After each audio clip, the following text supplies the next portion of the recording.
stopped in space. They were 3 weeks into their mission when it happened. There was a loud crash that shook the spaceship. Then they lost power. The entire ship went dark. Soon, the spaceship was just a piece of metal floating in endless space. Each astronaut was afraid of what would happen next. Parker called a meeting to talk about their situation. "We have been hit by a meteor," he told Haley. "It punched a hole in our main fuel tank. We lost all the fuel from the tank.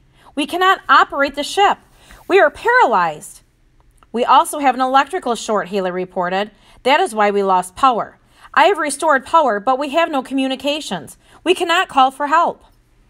"Let's use our spare tank of fuel to try to get to the nearest base," Parker suggested. "I think we have enough fuel to make it." "I disagree," Haley protested. "We might still have an electrical short. Turning on the engine could cause an explosion. We need to be wise and sensible about this. When we fail to report in, they will send a rescue ship. Let's wait."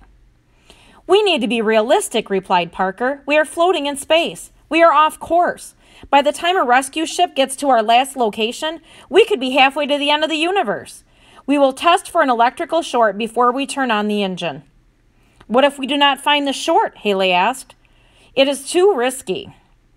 Parker thought it over. "I have made my decision," he said. "We are going to use the spare tank." An hour later, they held their breath as Parker turned on the engine. There was a loud hum and a sputter. Then fuel started flowing from the spare tank. They turned the ship and headed for the base.